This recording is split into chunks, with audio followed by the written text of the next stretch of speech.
I'm Larry Menti. This week on Jersey Matters, New Jersey is one of the hardest hit states by the opioid crisis. So why isn't the state or any of the counties suing the pharmaceutical industry? Some people just take up too much beach, and now there's a move to make them pay. And we remember the king of comedy. Jerry Lewis died last week, and he was born in Newark, New Jersey. And we begin this week in Newark, our big interview in just a minute with Mayor Ras Baraka. But first, a few words. It's been 50 years since the riots in Newark that destroyed much of the city, and along with it, its reputation. Newark has been trying to make a comeback ever since. For decades leading up to the riots, there was a white flight from Newark and many cities across the country. It left Newark as one of the few cities in the country that had a majority black population. That led to problems because all of the city officials and most of the police force were white. On July 12, 1967, an African-American cab driver by the name of John Smith was beaten by two white Newark police officers. He was dragged into the 4th Precinct in full view of the black residents of the Hayes Public Housing Complex.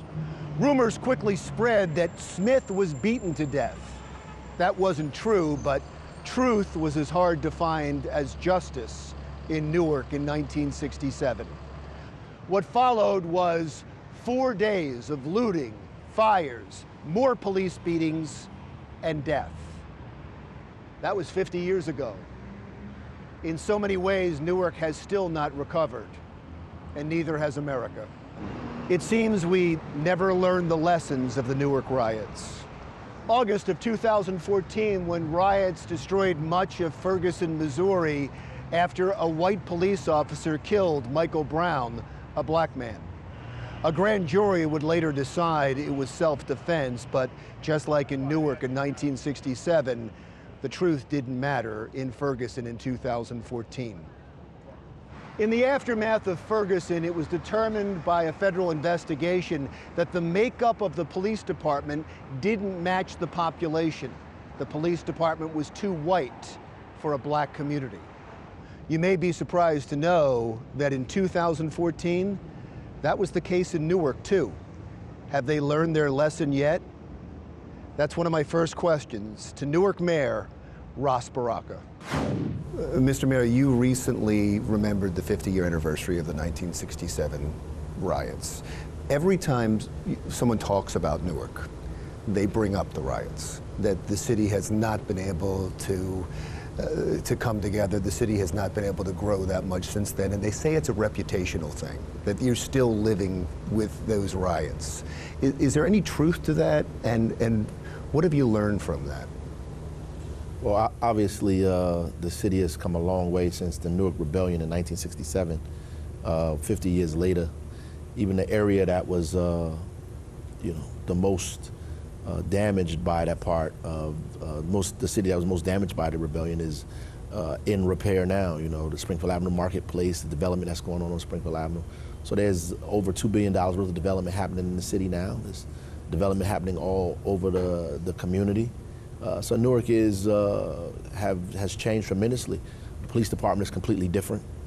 There's obviously some issues that we still have to grapple with that existed then, that still exist now, and a form of poverty and unemployment, and all of those kinds of issues, and even unsolved kind of trauma and emotional kind of stress that took place because of that time period and is still lingering around today. I want to go back to something you just said about the police department, because one of the problems in 1967 was the police department was white and most of the population was black.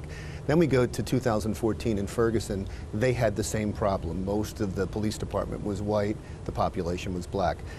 It was reported at that time because it came to the forefront of all the police departments around the country that had that kind of disparity. Newark was one of them. I understand since then that problem's been fixed. I don't know if that was a correct report, because I don't remember Newark being that way for a very long time. Newark now has a predominantly black and Latino police force. It's probably been that way for some time. I'm not sure of the exact numbers, but today. Well, the disparity did exist. I just looked this up. At Yeah. least in 2012, there Right. was a disparity. So, Present day, Newark's police force is predominantly black and brown, so that's a good thing. And does that help? Does it help? Helps tremendously. It helps tremendously. I read your editorial, I read your letter to the newspaper where you talked about 90% living outside of the city. Many cities have a statute saying the police officers have to live there, and city officials have to live in the city. Does Newark need such a statute? Well, the statutes don't actually say that. They say they have to live here for a year, and most cities have that. Newark has that. They have to live here for a year while going through the academy. And once that's over, they could, basically leave. And so you have many people who come here just to get into the academy, and once they get in the academy and it's finished, they leave, go back to wherever they was born and raised. And we welcome officers from all over the country or the state to be a part of our force here in Newark, but we would like them to invest in our city. The letter you wrote, or the editorial you wrote, I should say, was about the transfer of from the city to the state for health benefits. Yeah. And first of all, how is that going? I know there's been a battle. No, it's pretty good. We spoke to the union leadership yesterday. We're going to get through this. There's a hiccup that we have to deal with, and the problems that you hear about, especially about retirees not getting their health benefits as it's going over. People I read an editorial that said people were in the hospital, that people were not getting their medicine because of the switchover.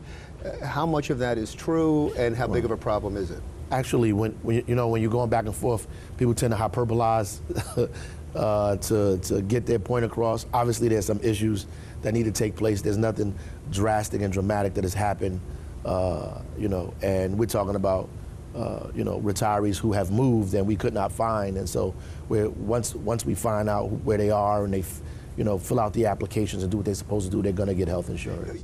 You have a lot going on. You do have you're getting back the schools, and you're going to take control of the schools. We will continue our conversation with Newark Mayor Ras Baraka and talk about that, and also some comments he made recently about the Trump administration's policy when it comes to sanctuary cities, when Jersey Matters continues.